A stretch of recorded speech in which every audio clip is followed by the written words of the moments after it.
te habla y te saluda es Eddie Gamal y un servidor, como acostumbro a estar acá siempre con usted, trayéndole temas constructivos, temas positivos, temas donde vas a poder progresar, avanzar en tu vida, así como Dios desea y anhela que tú avances y progreses. En esta ocasión tengo la bendición de tener a Rubén Alberto Torres. Rubén, qué bendición tenerte acá, qué privilegio, ¿no? Tienes un testimonio impactante, tienes un testimonio que solamente a modo de introducción, Rubén, lograste salir después de muchos años de lo que fue llevar una vida gay, y esto es algo que hoy en día es un tema muy polémico, pero muy de moda a la vez. Entonces yo me muero de ansia. Yo estoy seguro que hay una audiencia que nos está siguiendo, que está diciendo cómo que era gay y ya no lo es decir, cómo fue que esto ocurrió. Entonces, antes de ver cómo fue tu cambio, ¿no? Cómo fue ese antes y ese después, estoy interesado en saber y en romper con mucha mitología que hay respecto a lo que es que el gay nace, que nacimos y eso es todo. Y obviamente quiero hablar y dirigirme a una audiencia que a lo mejor está atravesando por una situación parecida a la que tú atravesaste. Sí. Y lo primero que te quiero decir es que no cambies la estación en la que nos estás siguiendo. Porque no venimos a señalar, no venimos a buscar, no venimos a decir somos mejores, somos estos, somos nosotros. Yo creo que todos somos víctimas y somos protagonistas de diferentes eventos. A veces, como en el caso tuyo, que vamos a escuchar a continuación, eventos que ni siquiera lo buscamos, ¿no? Eventos que a veces por querer ayudar, pues nos sale la vida con cada cosa que son extremadamente difíciles para lo que es superar y lo que es avanzar. Bueno, Rubén, quiero que nos cuentes, ¿no? ¿De dónde fue que comenzó todo esto? Cuéntanos y llévanos a la edad que sea, llévanos, tienes el tiempo, porque nos morimos por escuchar. ¿Dónde comenzó todo? Tiramos una bomba. Vamos, desde ahora. La historia comenzó a los 6 años. Estaba con mis hermanos cuidándolos, a ellos estábamos jugando y vinieron unos jóvenes más grandes, o sea, yo tenía 6, yo tenía como 18, 17, 19 años, y quisieron sacarnos del lugar donde nosotros estábamos jugando. Entonces yo traté de tener una actitud protectora que mis hermanos eran más chicos.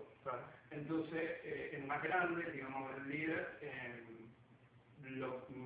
me violentó, digamos, para que yo hiciera sexo oral sobre él. Entonces estamos hablando 6 años, tus hermanos pequeños tratan de abusar de tus hermanos, salen en defensa de ellos. Obviamente no es justo la pelea porque estás yendo contra adolescentes ya de 18 años y prácticamente te obligan a tener a esa edad, a esa inocencia, con esa inocencia te obligan a practicar lo que es sexo oral. Eso es uno de los principios donde comienza la vida de atracción hacia las personas del mismo sexo. Antes de eso, Rubén, yo sé que son 6 años, a los 6 años, lamentablemente de los 6 años tu vida fue marcada. Y ahí comienza un antes y un después. Pero antes de eso había, obviamente, no había un niño normal que tenía los conflictos normales de un hogar dividido. En mi casa había un hogar que no era un hogar tan normal, mi padre era muy abusivo. Entonces, pero era un niño normal que jugaba con mi hermano y tenía... ¿Qué sucede después de ese día? Después de ese día, o sea, sucedieron 3 eventos que marcaron mi vida. Primero, lo del abuso. Segundo, que mi padre, uno espera que el padre lo proteja, y mi padre me dio una soberana paliza. ¿Tú le contaste?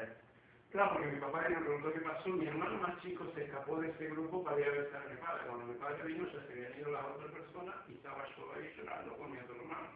Entonces, lo único que hizo me dio una paliza, como diciendo, la culpa es tuya. Y este era un día de Reyes, y encima me dejaron sin regalo de Reyes. Es decir, esto es tremendo, y esto lo estamos de pronto diciendo muy rápido, pero es impactante porque sé que nos están viendo, nos están escuchando muchas personas que han sido violadas cuando niños, y que esta fue su recompensa. Es decir, en vez de levantarlo y decir, hijo, esto fue un evento, solamente un capítulo de tu vida, vamos a trabajarlo juntos, no, fue todo lo contrario. Tal como te pasó a ti, lo que esperaban fue inmerecidamente la paliza de su vida, y encima te penalizan. Un día de Reyes con un niño como es, los regalos te castigaron por completo. ¿Eso trajo algún tipo de consecuencia en tu confianza hacia tu papá? Sí, yo ese día, a partir de ese día, el sentimiento que tuve con mi padre día comenzó no solamente un resentimiento que había perdido de alguna forma lo que era la inocencia de un niño, sino que nace un resentimiento, un odio hacia tu familia. Empiezan a manifestarse los sentimientos. Entonces, lo primero que tú pierdes cuando eres abusado es tu sentimiento de pureza y tomas un sentimiento de indignidad. Wow. Porque empiezas a sentirte indigno y no sabes por qué. Porque tú, no, o sea, comúnmente una persona, un abusador busca a un niño porque por la indefensión.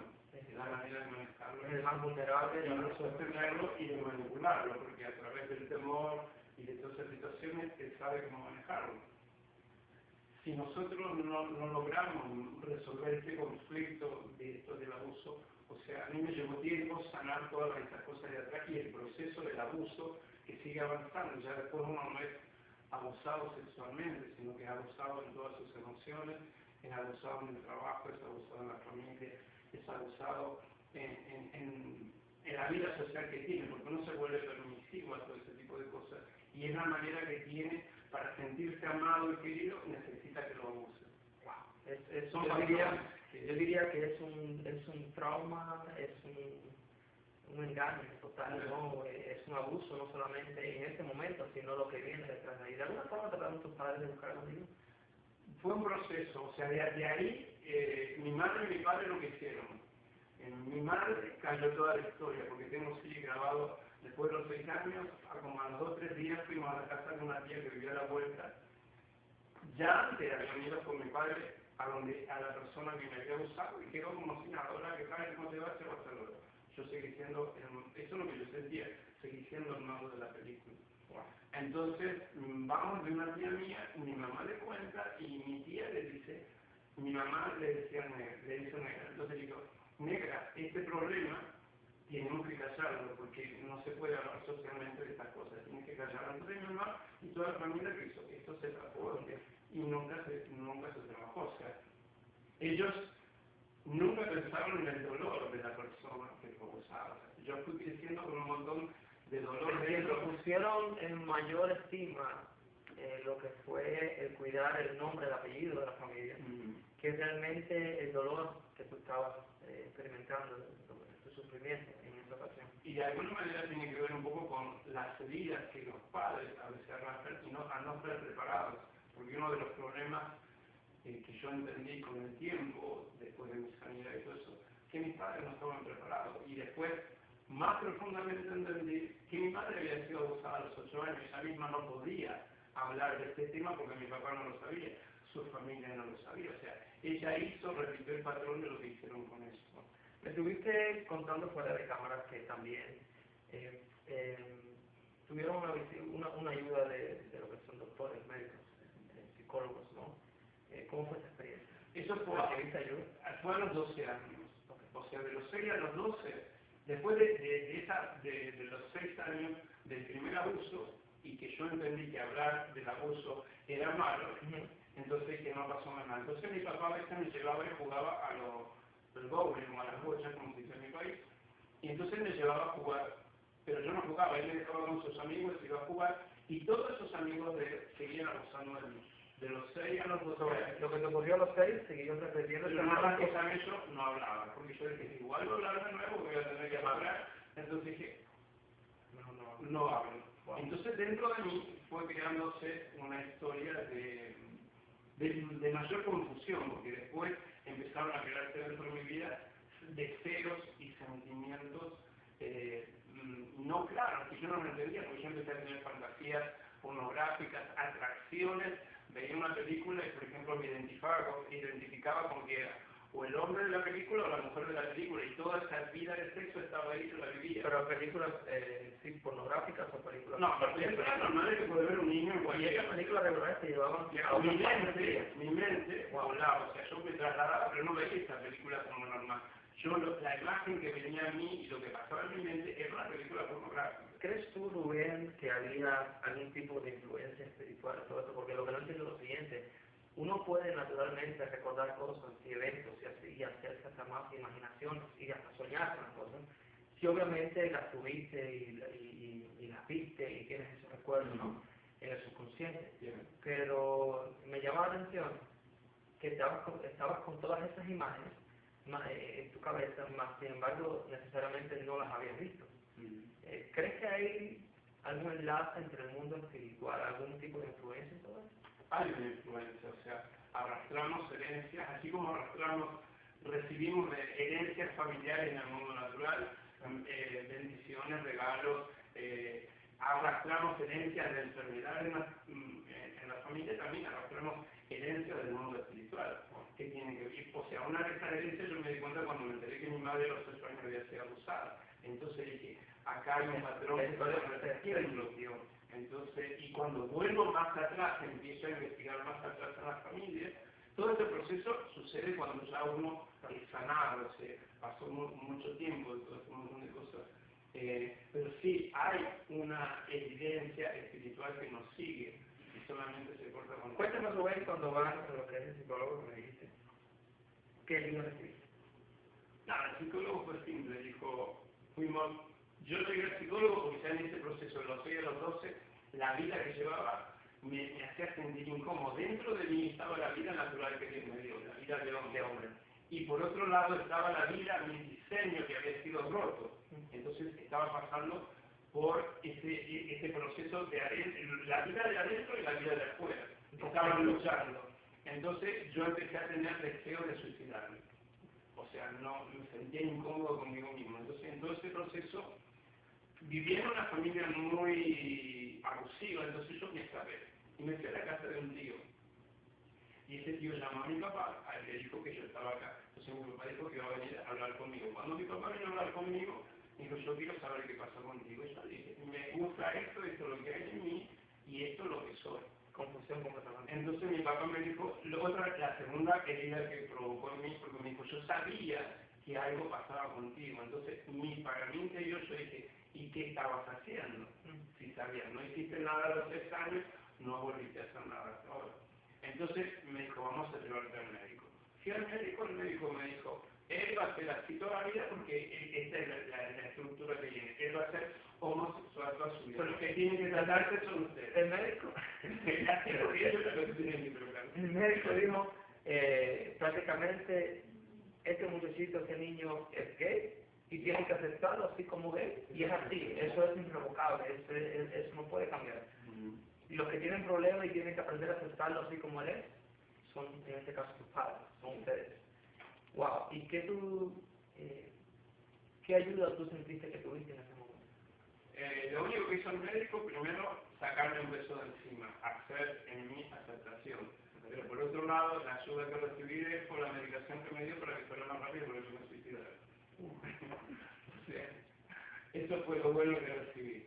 Después, nada, Un arma de conseguir. Claro, a mí me liberó de un montón de cosas, pero por otro lado, a aceptarme me liberaba de mis emociones y de mi carga de culpabilidad. Y por otro lado, trasladaba esa culpabilidad a mis padres. Ok, después de esa respuesta del doctor, del médico, ¿te sentiste realizado como, ok, me acepto, soy gay, soy feliz así? Fue un proceso, porque no es tan fácil, porque en la época que todo ese proceso pasó, en mi país estábamos bajo un régimen militar y había un lema social que decía, haga patria más de un homosexual. O sea, uno no podía ser totalmente libre como se vive ahora, que uno puede expresar lo que siente y puede vivir lo que quiere. En esa época no. Entonces uno empezaba a vivir, a ponerse disfraces. Entonces yo tenía un disfraz para mi casa, un disfraz para la escuela, un disfraz social. Entonces, cada uno de esos disfraces implicaba un conflicto en mi vida, porque yo decía, ¿quién soy de todo esto? Te tomo la pregunta. Después de aceptar, obviamente lo que has dicho es como, son parámetros que nos están llevando de nuevo a la misma pregunta, pero con otro peso. Sí, ¿Eras feliz después de aceptarte a ti como gay, ya que el doctor te dijo eres gay y así vas a hacer toda la vida? A pesar de tener 3 disfraces, 3 tipos de vidas completamente diferentes, ¿te sentías que ya, que esa era tu vida? ¿Estabas bien? Era un proceso, porque, o sea, yo empezaba a descubrir lo que era la vida gay. O sea, yo antes lo único que había vivido era la vida del abuso, o sea que sexualmente a mí no me produjo, es más, mi primera experiencia me fue traumática, porque porque yo tenía una experiencia de abuso, o sea, para mí era pensar en dolor, tener sexo era pensar en sufrir, en dolor, no era pensar en placer. Pero por otro lado, a través del sexo yo me sentía amado, me sentía querido, me sentía valorado, me sentía apreciado. Eso es lo que hacía la diferencia. Lo que a veces nosotros no logramos entender es que a veces juzgamos a una persona homosexual, a una persona gay, es que esa persona está buscando que la quiera. Entonces, muchas veces la necesidad de estar con un hombre no es la necesidad sexual, sino que a través de ese hombre yo canalizo mis heridas afectivas no recibidas. Llenas ese supuesto... Y eso es profundo, porque de alguna manera un hombre lo que está buscando en un hombre es un padre, y una mujer lo que busca en una mujer es una madre. Entonces, el problema es más grave, porque volvemos al principio lo que me dijo el médico, son ustedes los que se tienen que tratar, porque yo era el fruto. ¿Qué tanto tú crees? El punto está muy bueno. ¿Qué tanto tú crees que tus padres están involucrados y tienen que ver con lo que es la definición de un niño que va creciendo? Bueno, yo en el caso mío, lo que puedo hablar, mi padre no tuvo infancia, mi padre lo único que recibió viene de una familia de muchos hermanos y a los 8 años empezó a trabajar, tuvo que trabajar. Y mi abuelo, mientras él no estaba tomado, todo está bien. Cuando él se emborrachaba, cobraba a todo el mundo. O sea, ¿por qué mi mamá cobraba? Porque mi papá no tuvo otro patrón que ese. Y mi mamá, después que yo aprendí que ella había sido abusada, entonces ella necesitaba una figura que la siguiera abusando para realizarse. Como ex gay, ¿crees tú que necesariamente, o crees tú que se nace? ¿Crees tú que es los choques de la vida, la falta de identidad, la falta de amor, la falta de crianza? ¿Cómo tú crees que, aparte de una violación, que ya la conocimos, ya lo escuchamos lamentablemente de ti, cómo tú crees que puede ser la vida de un niño no inclinada hacia lo que es la vida? Son muchos factores lo que llevan a la homosexualidad, no es exclusivamente el abuso, no es exclusivamente una dinámica donde hay un padre y una madre, pero ninguno de los dos cumple la función. Porque si el padre es el que tiene que dar la seguridad y la afirmación de un niño, no está cumpliendo esa tarea y la está haciendo la madre, ese niño va a vincular ese lugar de seguridad en su madre. Entonces, no es que va a querer ser una madre, pero simplemente que ese lugar de afirmación en su vida se lo está dando la figura equivocada. O sea, para eso Dios estableció que el matrimonio sea por entre un hombre y una mujer, porque el padre tiene una función y la madre tiene una otra función. Ambos, cuando se juntan, hacen que el fruto sea bueno. Pero si el fruto es malo, papá no cumple la función que tiene que cumplir, y mamá no la cumple, o mamá cumple la función de papá, y papá cumple la función de mamá, el problema en el fruto radica que es inestable. Wow. Estamos, como ustedes nos están viendo, queridos televidentes, hablando con Rubén. Rubén pasó lamentablemente lo que fue una vida de abusos, una vida donde una y otra vez repetitivamente fue abusado, fue violado. Eso lo llevó a lo que fue un estado de confusión completo, donde él buscó refugio en lo que fue ese dolor, ¿no? Y de alguna forma se mantenía. Rubén, sé que obviamente sabemos un antes y un después en tu vida, ¿no? Sabemos ya la causa de ese abuso, causa espiritual, causa de una violación, la otra causa es una mala crianza y formación de los padres. Padres, cuando tú abriste tu corazón, pues te pegaron, te castigaron y no te ayudaron realmente. Y esto yo sé que está hablando a muchas personas que nos están ahora sintonizando, están sintonizados y están diciendo cómo trato con mi hijo, ¿no? Cómo trato con este dilema. ¿Qué palabras tú tienes para decirle a un padre que está pasando, que ya ha reconocido que su hijo tiene este problema? Yo voy a explicar la experiencia mía con Dios y lo que Dios me enseñó durante todo este proceso de muchos años. Y hoy a través del ministerio donde estoy trabajando, veo la mayoría de las problemáticas son padres con niños que recién tienen 9, 10, 11, 12, 13, 15 años, salir del closet. ¿Y cómo lo hago? Entonces yo siempre lo confronto con esta pregunta.